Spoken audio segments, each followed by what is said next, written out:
fête des pères. Alors, si vous voulez tourner avec moi immédiatement on va regarder 2 versets ensemble. Le premier verset dans 1er Thessaloniciens, 1er Thessaloniciens 2, et on va lire les versets 11 et 12.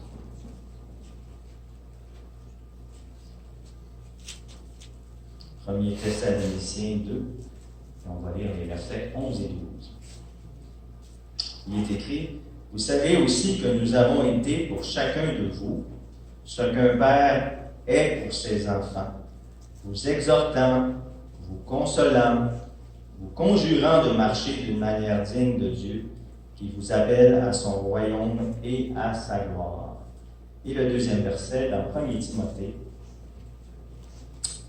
1er Timothée, chapitre 5, et le verset 1. 1er Timothée, chapitre 5, et le verset 1. Il est dit: Ne réprimande pas rudement le vieillard, mais exhorte-le comme un père, exhorte les jeunes gens comme des frères. En Père éternel du vivant, merci pour ce temps qu'on va passer ensemble ce matin dans ta parole, afin, Seigneur Dieu, de pouvoir recevoir pleinement tes enseignements et aussi, Seigneur, afin de devenir toujours plus semblable à l'image de ton Fils Jésus. Et on a besoin, Seigneur Dieu, de ton aide, afin d'être dirigé, afin d'être conduit dans tes voies.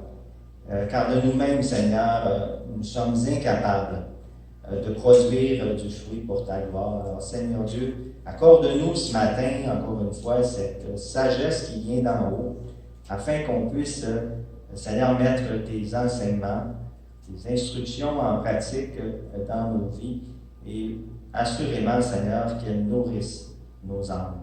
On te demande dans le beau et merveilleux nom de Jésus-Christ, ton Fils. Amen. Amen. Alors, le titre du message ce matin, étant donné que c'est la fête des pères, l'importance d'un père dans la famille. L'importance d'un père dans la famille.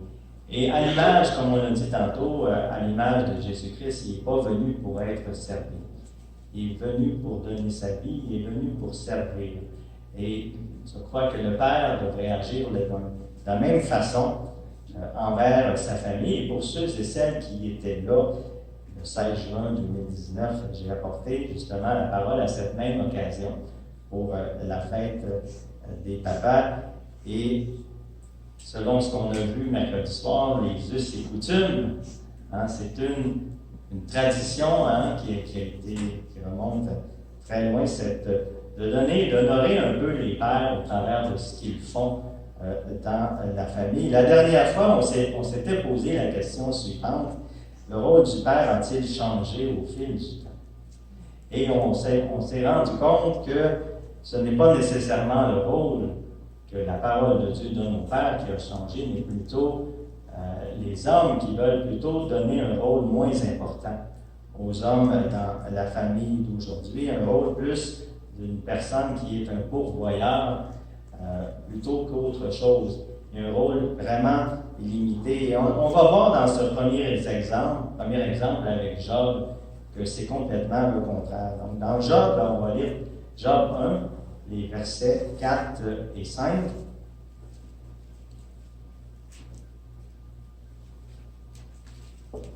Job 1, versets 4 et 5, qui nous dit: Ses fils allaient les uns chez les autres et donnaient tour à tour un festin. Et ils invitaient leurs 3 sœurs à manger et à boire avec eux. Et quand les jours de festin étaient passés, Job appelait et sanctifiait ses fils. Puis il se levait de bon matin et offrait pour chacun d'eux un holocauste. Car Job disait: peut-être mes fils ont-ils péché et ont-ils offensé Dieu dans leur cœur. Et c'est ainsi que Job avait coutume d'agir. Si le rôle de Job comme père de famille avait été limité à celui d'un pourvoyeur, il n'aurait certainement pas agi comme il l'a fait. Il n'aurait pas appelé et sanctifié ses enfants, ses fils. Il n'aurait pas offert pour chacun d'eux un holocauste. Et Job savait par expérience, peut-être avec d'autres, ce que les réunions de famille et le bon vin peuvent faire lorsque l'atmosphère se réchauffe. Et l'épître de Jacques nous met un peu en garde avec ce que la langue peut faire, peut accomplir dans certaines circonstances. On va aller lire ça dans Jean 3. Jean 3, les versets 5 à 10. Jean 3, les versets 5 à 10, qui nous rappelle, frères et sœurs, ce que les paroles peuvent faire, soit de bien ou de mal. Il est écrit, de même, la langue est un petit membre et elle se vante de grandes choses. Voici comme un petit feu peut embraser une grande forêt. Qui n'a pas assisté à des réunions de famille où toutes les personnes autour d'une table se vantent de ses exploits, de ce qu'on a pu faire. Ça se passe souvent, malheureusement, dans les réunions de famille et ça peut se passer également chez nous. La langue aussi est un feu, c'est le monde de l'iniquité. La langue est placée parmi nos membres, souillant tout le corps et enflammant le cours de la vie, étant elle-même enflammée par la géhenne. Et au travers de ces réunions de famille, un seul mot peut enflammer, peut commencer des chicanes. Qui n'a pas assisté à des chicanes autour d'une table, des chicanes de famille, seulement parce que quelqu'un a prononcé un mot qui n'a pas été bien reçu. Toutes les espèces de bêtes et d'oiseaux, de reptiles et d'animaux marins sont domptés et ont été domptés par la nature humaine, mais la langue, aucun homme ne peut la dompter. C'est un mal qu'on ne peut réprimer. Elle est pleine d'un venin mortel. Et cette langue-là, malheureusement, elle peut attaquer sans avertir. On n'avertit pas souvent lorsque des mots que les gens ne veulent pas entendre peuvent sortir tout simplement de notre bouche. Par elle, nous bénissons le Seigneur notre Père, et par elle, nous maudissons les hommes faits à l'image de Dieu. De la même bouche sortent la bénédiction et la malédiction. Il ne faut pas, mes frères, qu'il en soit ainsi. Ça ne convient pas. Tout simplement pas ce qui peut sortir de notre bouche. Et ça nous rappelle un peu ce partage parce que l'environnement, le lieu où étaient Abraham et Lot, n'était pas assez grand pour pouvoir donner peut-être de la nourriture à tous les troupeaux qu'ils avaient. Il y avait ce partage qui devait se faire entre les deux, et on a vu la réaction, on peut lire ça dans Genèse 13, la réaction qu'Abraham a eue.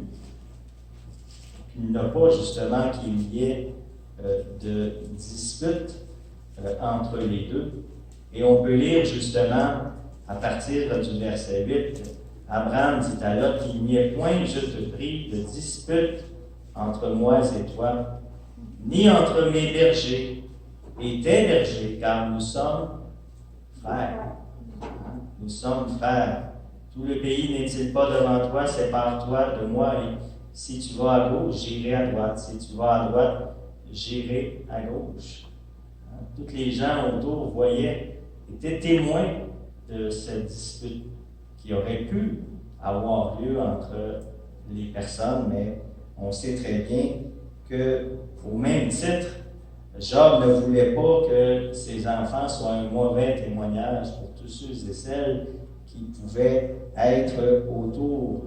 Donc, une autre chose qu'on peut remarquer également dans les Écritures, c'est que le père de famille représente toujours, frères et sœurs, l'identification familiale. Dans Genèse 12, verset 1, on voit qu'il est écrit, l'Éternel dit à Abraham, va-t'en de ton pays, de ta patrie, de la maison de ton père. De la maison de ton père. C'est le père de famille qui dirigeait la maison et c'est son nom auquel était associé sa maisonnée. Genèse 24, 23 nous dit, et il dit, de qui es-tu la fille? Dis-le-moi, je te prie. Y a-t-il dans la maison de ton père, dans la maison de ton père, de la place pour y passer la nuit? Et on voit encore une fois la maison familiale est associée au nom du père et non à celle de la mère. Et aujourd'hui, au Québec, je disais que depuis les années 80 environ, on permet justement aux enfants d'union entre un homme et une femme de porter un nom composé. Hein? Auparavant, ça disait que 92,5% ne portaient que le nom du père. 92%, c'est beaucoup. Mais aujourd'hui, ça tend à diminuer de plus en plus. Aujourd'hui, ça ne sera plus le cas dans pas grand temps. Il y avait assurément, frères et sœurs, des raisons importantes pour lesquelles c'était ainsi. Et l'une de ces raisons, c'était de préserver, de conserver la lignée familiale et de pouvoir suivre la descendance ou la postérité, la généalogie, comme on aime l'appeler aujourd'hui. Si on regarde dans Matthieu 1, on a cette lignée qui nous est présentée, cette lignée de Christ. Généalogie de Christ, déjà dans Matthieu 1:1. Généalogie de Christ, fils de David, fils d'Abraham. Abraham engendra Isaac, Isaac engendra Jacob, etc., etc. C'est la lignée, c'est poursuivre la lignée familiale. Et on a un autre exemple qui est moins beau. Hein, cet exemple-là où les filles de Lot ont couché avec leur père, mais il est dit dans Genèse 19:32, « Viens, faisons boire du vin à notre père et couchons avec lui, afin que nous conservions la race de notre père. » La race de notre père, la descendance ou la postérité. Et encore une chose qui est attribuée au père de famille, c'est l'autorité. L'autorité est bien entendu le respect qui vient avec, et le père mérite assurément le respect de toute sa famille, de la façon dont ils peuvent s'exprimer envers leur père, et où on se rend compte aujourd'hui que le respect, c'est quelque chose qui est souvent même dépassé, hein, la façon dont les enfants peuvent s'exprimer envers le parent. Et on voit un premier exemple, frères et sœurs, dans Genèse 22. Genèse 22, le verset 7. Donc, ce premier exemple touche Abraham et son fils Isaac de la façon dont il s'exprimait envers lui. Alors, Isaac, parlant à Abraham, son père, dit « Mon père. Hein? » Marque de respect, il répondit « Me voici, mon fils. » Façon correcte de s'exprimer, d'avoir une conversation entre le père et le fils. Genèse 27, le verset 18, nous dit cette relation établie entre cette fois-ci Isaac et son fils Jacob. Il vint vers son père et dit « Mon père. » Isaac dit « Me voici. Qui es-tu, mon fils? » Une très belle façon de s'exprimer, d'une relation, d'interagir les uns avec les autres. Et de au même titre, Joseph s'exprimait encore une fois très bien envers son père Jacob, lorsqu'il dit dans Genèse 45, le verset 3, Joseph dit à ses frères, « Je suis Joseph, mon père. » dit-il encore. Hein? Donc, c'est une façon correcte de s'exprimer d'un enfant envers son parent, surtout son père. On lit dans la parole de Dieu à propos d'Isaü, de la façon dont il a réagi lui-même lorsque il a été, son père lui a comme enlevé un peu son droit d'aînesse et il l'a donné à son frère, mais même au travers de la tristesse, même au travers de la colère qu'il a eue, on voit qu'il s'est bien exprimé quand même envers son père. On peut lire ça dans Genèse 27:34. Genèse 27:34 qui nous dit « Lorsque Isaü entendit les paroles de son père, il poussa de forts cris pleins d'amertume. Mais au travers de tout ça, il dit à son père, « Bénis-moi aussi, mon père. » Hein? Il est resté, demeuré respectueux, malgré que ça lui faisait mal, tout ce qui lui était arrivé. Et on voit qu'au travers de ce respect que la famille ou les enfants, même la femme, l'épouse, doit accorder à son mari, cette obéissance qu'il doit suivre. C'est beau d'avoir un respect, mais il faut avoir également cette obéissance. La parole nous dit premièrement à propos de la femme, dans 1 Pierre 3, verset 1, « Femmes, soyez soumises à votre mari. » C'est pas trop difficile. Soyez obéissantes envers vos maris. Colossiens 3, 18 nous dit exactement la même chose. Mais pour les enfants, maintenant, c'est un peu le test. Le père est là comme un peu faire le test de l'obéissance envers sa famille. On a cette parabole, regardons-la ensemble dans Matthieu 21. Matthieu 21, la parabole des deux fils. Parce que le père peut donner ce commandement, cet ordre de faire une chose ou tout simplement de ne pas la faire, dépendamment de ce qu'il a l'intention. Donc, cette parabole des deux fils nous dit à partir du verset 28, « Que vous ensemble, qu'en pensez-vous? Un homme avait deux fils, et s'adressant au premier, il dit, « Mon enfant, va travailler aujourd'hui dans ma vigne. » Il répondit, « Je ne veux pas. » Et ensuite, il se repentit et il alla, s'adressant à l'autre, au deuxième. Il dit la même chose. Et il répondit, « Je veux bien, Seigneur. » Et il n'y alla pas. Lequel des deux fait la volonté du Père? Ils répondirent, le premier. Donc, le Père met un peu au test de l'obéissance sa famille, sa femme et ses enfants. Et c'est ce qu'on peut lire un peu dans Genèse, ce test de l'obéissance qui avait été demandé par son père Isaac envers Jacob. Genèse 28.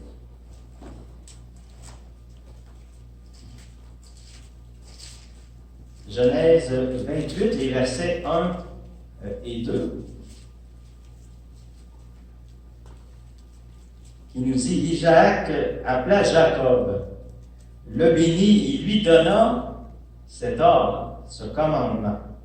Tu ne prendras pas une femme parmi les filles de Canaan, cette interdiction formelle qu'il lui avait faite. Lève-toi, va à Padan Aram, à la maison de Bethuel, père de ta mère, et prends-y une femme d'entre les filles de Laban, frère de ta mère. On voit ici que c'est justement le père de famille qui lui donne cet ordre, ce commandement de ne pas prendre une épouse parmi les filles du monde. Et au même titre, c'est l'Éternel qui avait donné ce commandement, cet ordre dans le jardin d'Éden. Tu pourras manger de tous les arbres du jardin, cette permission qu'il donnait, mais il y avait également une interdiction, mais tu ne mangeras pas de l'arbre de la connaissance du bien et du mal, car le jour où tu en mangeras, tu mourras. Il y a toujours une conséquence qui est associée à la désobéissance des enfants, n'importe qui de la famille, envers ce que le père demande. Et dans les deux cas, on voit, frères et sœurs, que ce n'est pas parce que le commandement est donné que l'obéissance va suivre immédiatement. Malheureusement, lorsqu'on demande quelque chose à un enfant, ce n'est pas nécessairement obligatoirement qu'il va obéir. Et pour Jacob, l'obéissance à son père Isaac et la grâce du Seigneur et sa bonté ont permis qu'il trouve une femme pour lui. Et cette femme est une bénédiction dans sa vie. Comme nous aussi, on a trouvé une femme, et cette femme est une bénédiction. On peut lire ça dans Proverbe 18. Proverbe 18, le verset 22.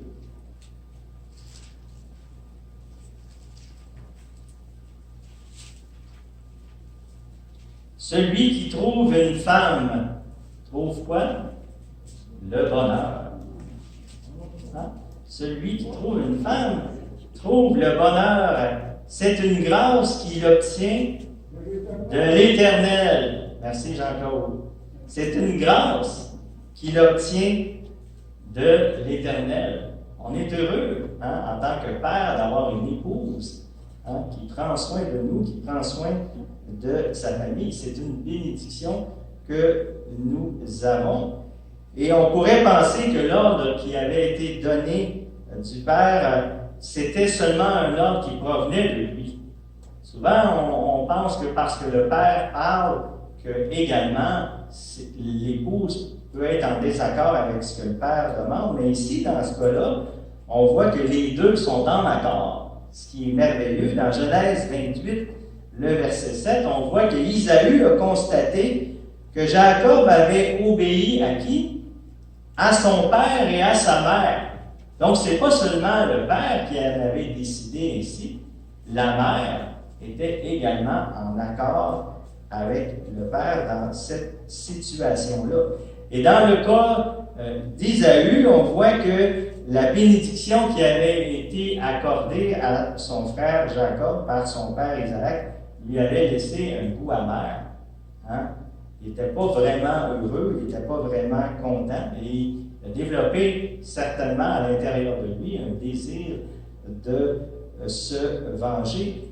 Et il a agi d'une certaine façon qui est un peu bizarre, mais c'est une façon souvent qu'on réagit à quelque chose qui se passe dans la famille, et ça se passe souvent par jalousie. On accomplit des choses souvent par jalousie, parce qu'on constate qu'il se produit quelque chose concernant un membre de la famille, mais nous, on aimerait ça avoir la même chose, on ne l'obtient pas, mais on essaye souvent d'obtenir la faveur d'un membre de la famille, et c'est ce qui s'est passé dans Genèse 28, les versets 8 et 9. Il est indiqué que Isaü comprit que les filles de Canaan déplaisaient à Isaac, son père. Donc, il avait appris une leçon, c'est que ça déplaisait à son père, mais Isaü s'en alla vers Ismaël. Donc, il a fait une erreur, c'est pas là qu'il fallait qu'il s'en aille.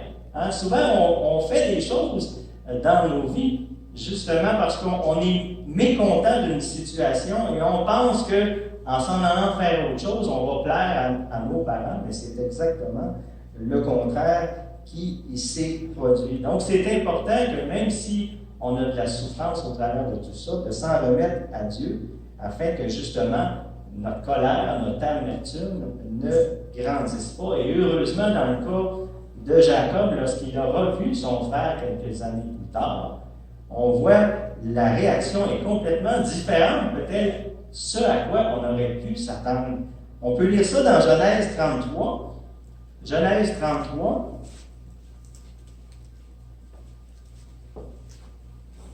Au verset 4, on aurait pu s'attendre à ce qu'ils lui en veulent tellement qu'ils veulent se jeter sur lui pour en finir avec lui, mais on lit autre chose. Il est écrit, Isaü courut à sa rencontre, il l'embrassa, se jeta à son cou et le baisa, et il pleurait. C'est pas ça du tout, hein? À ce à quoi on aurait pu s'attendre. Et on peut tous se demander, frères et sœurs, qu'est-ce qui était devenu de la colère ou de l'amertume d'Ésaü envers Jacob? Qu'est-ce qui a pu se passer pour que ça se passe différemment?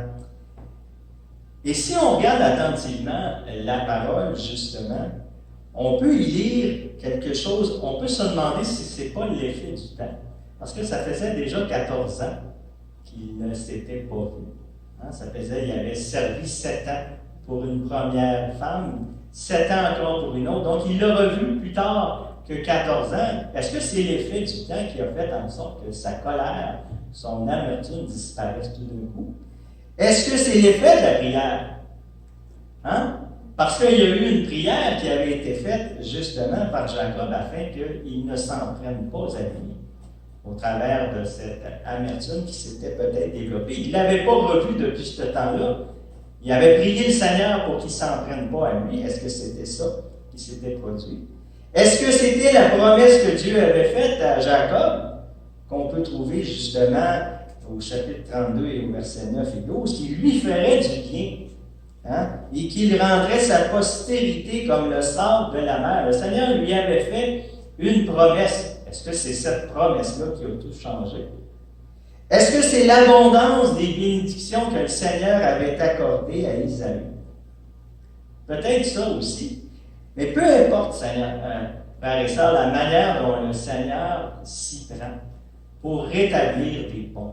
Hein, pour rétablir les relations entre des personnes qui étaient fâchées les unes envers les autres, Tout ce qu'on désire, c'est que le Seigneur, de donner au Seigneur toute la gloire, l'honneur, la reconnaissance pour ce qui s'est passé dans cette situation-là. Dieu peut utiliser toutes les circonstances de nos vies pour nous amener à la réconciliation.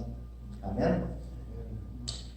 Maintenant, l'un des rôles les plus difficiles, je crois, pour un père de famille, c'est de corriger ses enfants.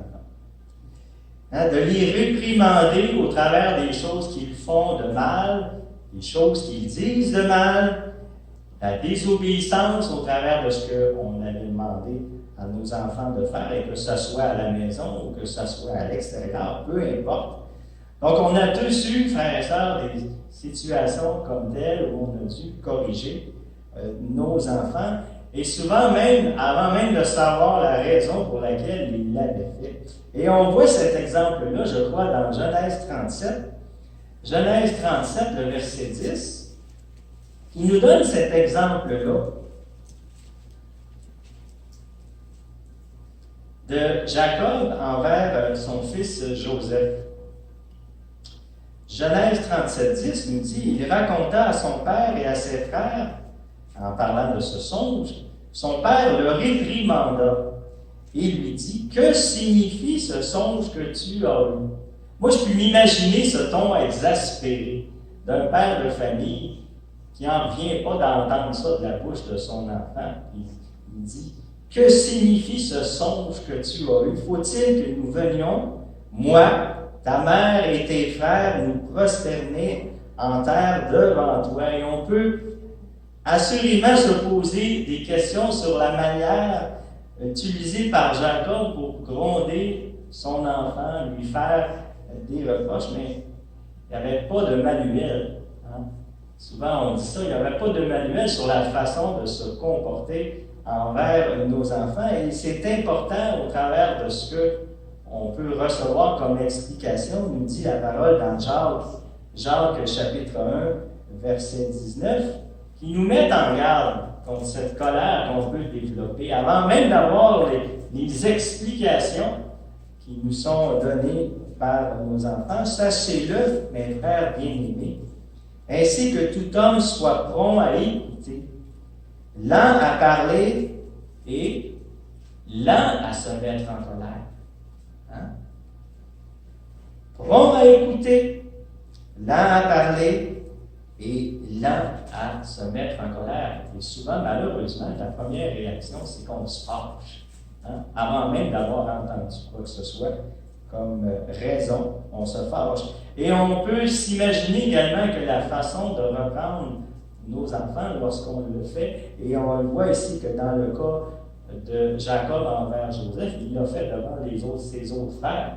Donc la façon de reprendre un enfant, c'est peut-être pas la meilleure façon, parce que les frères ont développé encore plus de colère ou d'envie envers Joseph à ce moment-là, lorsqu'ils ont vu leur père reprendre, réprimander Joseph devant eux. Et la responsabilité ou la difficulté de reprendre ses enfants sont une réalité à laquelle tous les pères de famille doivent faire face. Et on a cet exemple qu'on va regarder ensemble, frères et sœurs, dans 1 Samuel. 1 Samuel 2.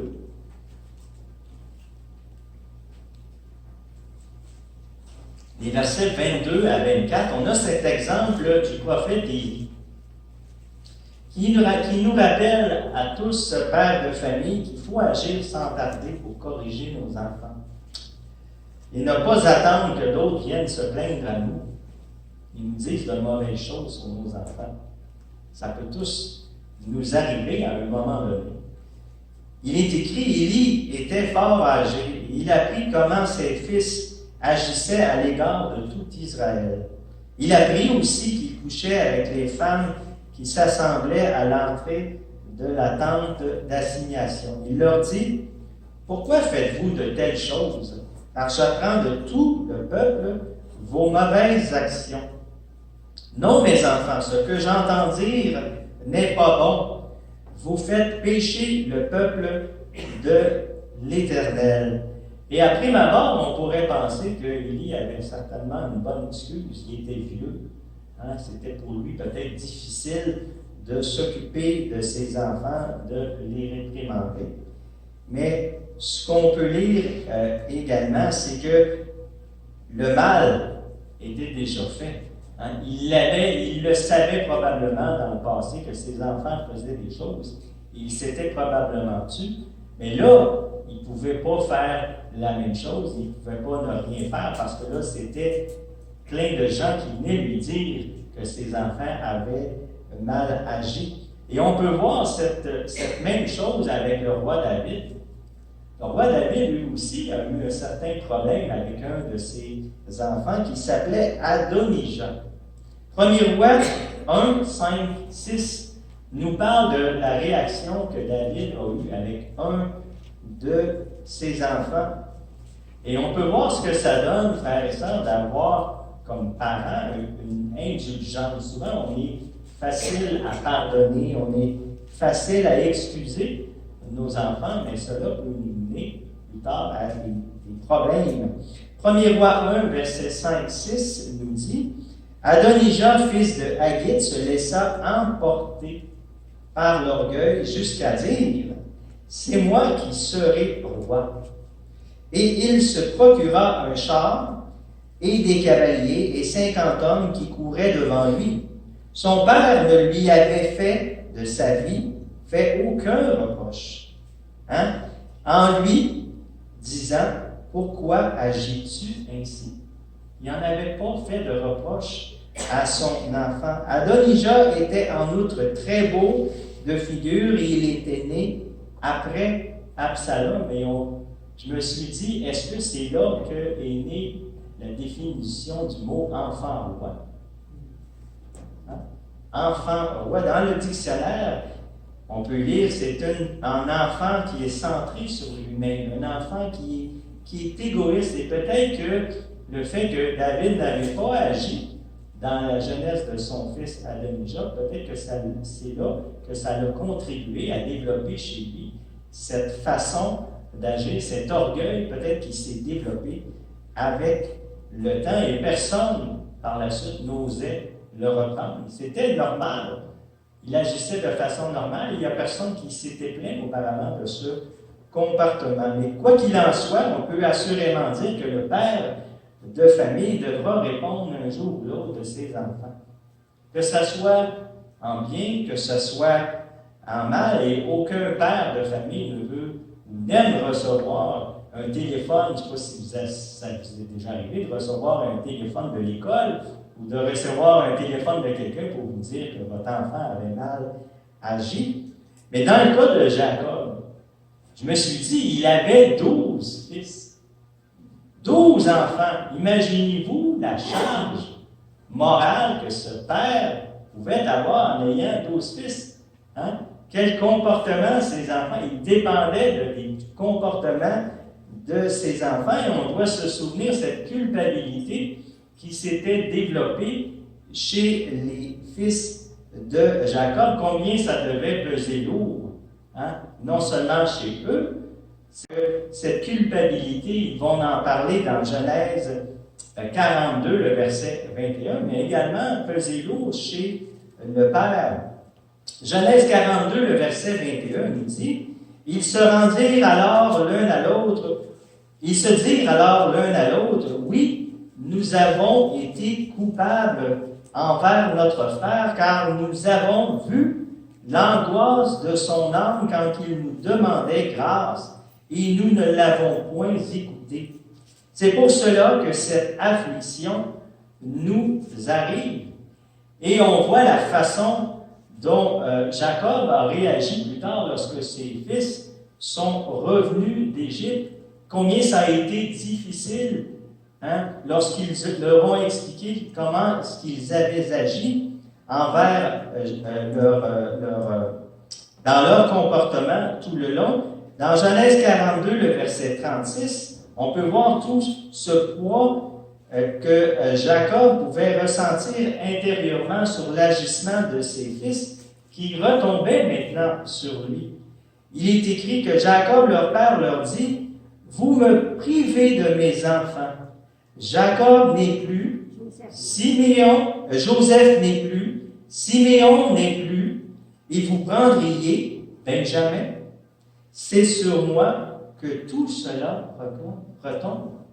C'est sur lui maintenant, tout ce que ses enfants avaient pu faire de mal, c'est sur lui maintenant que ça retombe. On comprend mieux maintenant que lorsqu'on sait qu'on est parent pour la vie, combien c'est important, frères et sœurs, de déposer tous nos fardeaux aux pieds du Seigneur au travers de tout ce que nos enfants ont pu faire, de la même façon que Job l'a fait également. Au travers de ses enfants, il avait toujours cette crainte intérieurement que leurs enfants aient fait le mal. Mais c'est important pour nous, pères et mères de famille, de déposer ou d'échanger nos fardeaux avec le Seigneur qui nous dit dans Matthieu 11:30, « Car mon joug est doux et mon fardeau léger. » Mon joug est doux et mon fardeau léger. Donc, tout fardeau qui nous pèse sur les épaules, frères et sœurs, concernant nos enfants, de les déposer aux pieds de notre Sauveur qui va les porter, ces fardeaux, à notre place. Et si on continue dans cet exemple de Jacob, on réalise qu'en bout de ligne, c'est à lui qu'on demande de prendre des décisions dans la circonstance où ils étaient. C'est le père de famille qui doit prendre les décisions et souvent assumer les conséquences de tout ce que ses enfants ont pu faire. Et on peut lire dans Genèse 43, verset 8, une solution qui avait été proposée à Jacob par son fils Judas. Judas dit à Israël, son père, « Laisse venir l'enfant avec moi afin que nous nous levions et que nous partions, et nous vivrons et nous ne mourrons pas, nous, toi et nos enfants. » Et même si cette solution paraissait bonne, c'est le père qui doit prendre la décision finale dans cette situation-là. Et on voit Jacob qui dicte cette décision finale qui doit être faite dans cette situation-là. Dans Genèse 43, les versets 11 à 14,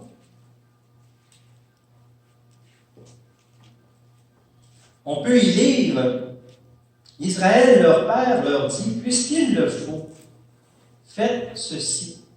Prenez dans vos sacs des meilleures productions du pays pour emporter un présent à cet homme, un peu de baume et un peu de miel, des aromates, de la myrrhe, des pistaches et des amandes. Prenez avec vous de l'argent au double et remportez l'argent qu'on avait mis à l'entrée de vos sacs.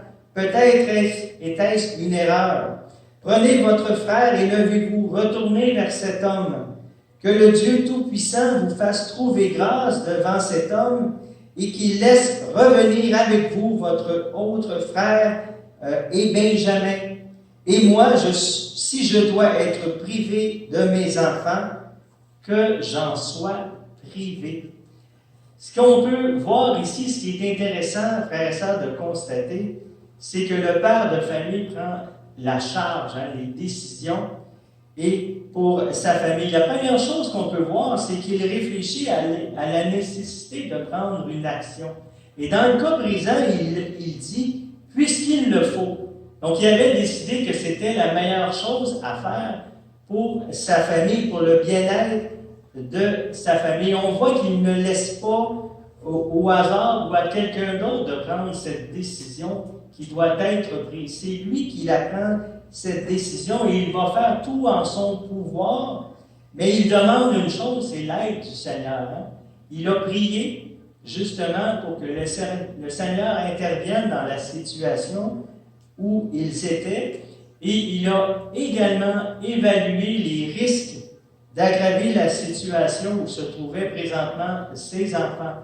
Donc, le père de famille a une responsabilité, une grande responsabilité au travers de sa famille. Il a travaillé dans l'intérêt de l'ensemble de l'unité familiale. C'est la raison d'être du père de famille. Et c'est peut-être l'une des raisons, frères et sœurs, pourquoi les enfants aimaient tant ou appréciaient tant leur père Ils étaient heureux de se retrouver avec lui, de voir que tout ce qu'il pouvait faire de bien, quel père. Ça m'a rappelé un peu la relation que j'avais moi-même avec mon père. Quel père n'aime pas avoir ses enfants avec lui? Hein? Et également, leur demande toujours des questions à savoir qu'est-ce qu'ils ont fait. Hein?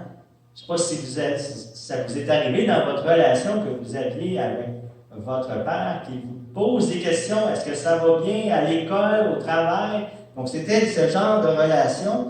Mais également, on voit que les enfants ne veulent pas décevoir leur père. Hein? C'est dans les deux sens. Et on voit que Judas, lui-même, au travers de cette situation difficile dans laquelle il était, il ne voulait pas décevoir son père. Il ne voulait pas que son père ait de chagrin dans la situation qu'il vivait. Il disait même « Ah, que je ne vois point l'affliction de mon père. » Donc, autant les enfants veulent le bien de leur père, autant le père veut le bien de ses enfants. Et Joseph n'était pas à part lorsqu'il dit, regardons dans Genèse 45, Genèse 45, les versets 9 à 11,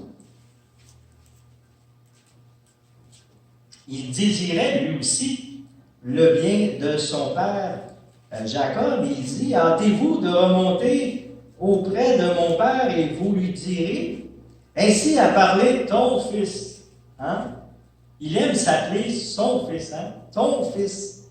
Joseph, Dieu m'a établi seigneur de tout l'Égypte. Il lui raconte ce qu'il fait de bon. Descends vers moi, ne tarde pas. Il est pressé d'avoir son père avec lui. C'est son désir de l'avoir avec lui.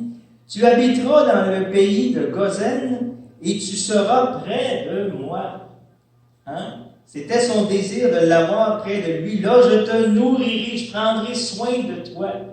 Donc, il nous dit également dans Genèse 45, le verset 23, qu'il envoya à son père 10 anges chargés de ce qu'il y avait de meilleur en Égypte. Donc, il était bien intentionné, il voulait le meilleur pour son père. Il dit dans Genèse 46, 29 également, Joseph attela son char et il monta pour aller en Goshen à la rencontre d'Israël, son père. C'était tellement urgent qu'il soit près de son père qu'il était même prêt à se déplacer immédiatement. Donc, on voit cette relation privilégiée qui s'installe toujours entre les enfants et leur père. Une autre chose également que l'on peut lire dans Genèse 47, cette fois, au verset 7, Joseph fit venir Jacob, son père, et le présentait.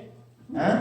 Il l'a présenté à Pharaon. Il n'y avait pas honte également de son père. C'était une fierté pour lui de présenter son père.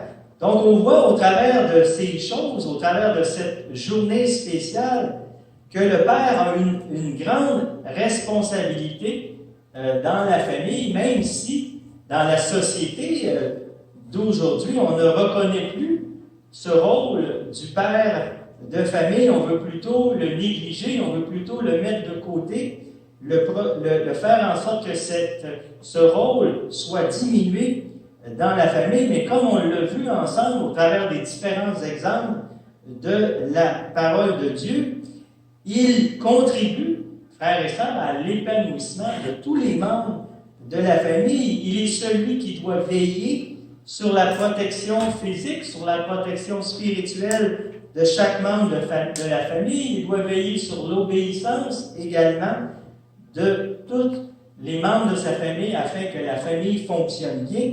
Il doit faire en sorte également que toute sa famille se conduise bien et il doit la corriger également lorsque sa famille se conduit mal. Mais en terminant, selon ce qu'on a lu dans le verset de départ, lorsque Paul nous a dit justement ce qu'un père est pour ses enfants, il voulait dire combien un père est entièrement dévoué pour sa famille, combien un père peut également donner de sages conseils aux membres de sa famille. Donc, si j'ai une exhortation, frères et sœurs, pour vous ce matin, c'est continuons de penser, continuons de croire que le père de famille a un rôle essentiel selon le plan que Dieu lui a donné. Hein? C'est important que nous continuions tous à le démontrer et que tous puissent le voir autour de nous. Amen. Alléluia.